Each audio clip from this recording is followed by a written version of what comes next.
Magandang araw mga tol, update natin ang face-off ni Ngannou versus Tyson Fury. Dating gawi kailangan mag-trastokan sa presscon para bumenta. Kaya abangan po natin yan ngayong October 28 kung sino ang unang babagsak. Ito ang unang laban ni Francis Ngannou sa boxing, former UFC heavyweight champion laban sa boxing world champion. Sabi nga ni Tyson Fury mga tol, easy fight lang ito sa kanya base sa galawan ni Francis Ngannou. Zero power nga daw si Ngannou dahil sa pinapakita sa training. Parang sinasadyang magmukhang mahina para gulatin na lang si Fury. Siyempre mga tol, hindi mawawala sa presscon ng tatay ni Fury. Humarang ba naman sa face to face kaya pinaalis tuloy. Talagang nagubad pa, akala mo siya ang lalaban.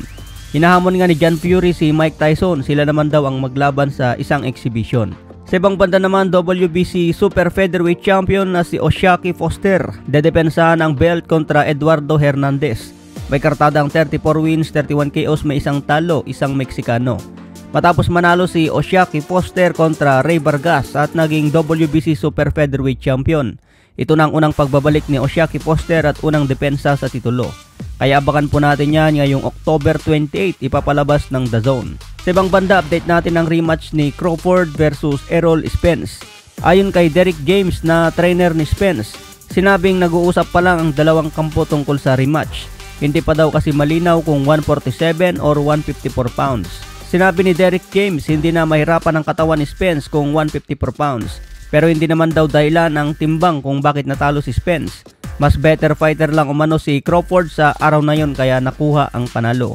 Tanggap daw ng kampo ni Spence ang pagkatalo at wala ng dahilan. Babangon na lang daw ulit si Spence at ayusin ang pagkukulang sa unang laban.